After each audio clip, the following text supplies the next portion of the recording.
Donald. Je vais parler lentement, parce que j'ai l'impression que tu confonds souvent le volume avec l'intelligence. Tu arrives dans les sommets comme dans un casino. Tu lances des menaces comme des jetons sur la table. Deal ou pas deal, tu dis comme à la télé. Mais le monde, Donald, ce n'est pas une émission que tu peux annuler. Tu tweets à 3 heures du matin, comme un empereur insomniaque. Mais gouverner un pays, ce n'est pas écrire des commentaires sous des vidéos de chats.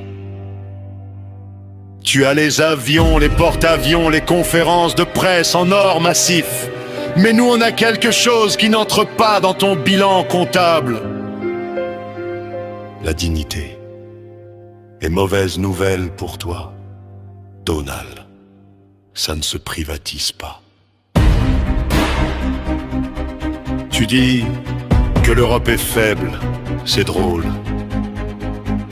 Parce que quand il s'agit de vendre des avions ou des hamburgers géants, là soudain, nous sommes tes meilleurs amis, mais quand on dit peut-être non, tu fais la tête, comme un milliardaire à qui on refuse une place de parking.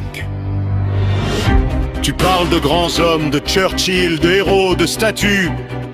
Mais Churchill n'avait pas Twitter, Donald, s'il avait passé ses nuits à écrire en majuscules Mary Patty.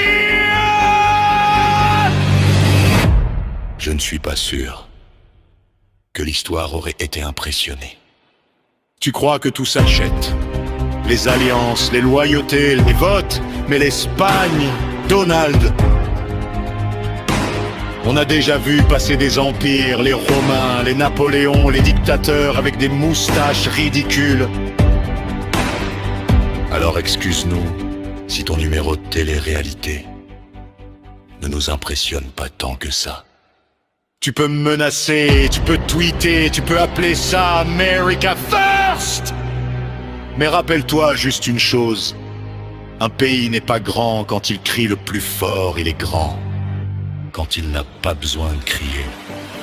Alors, Donald! Si un jour tu veux vraiment parler de grandeur, viens t'asseoir à une table espagnole.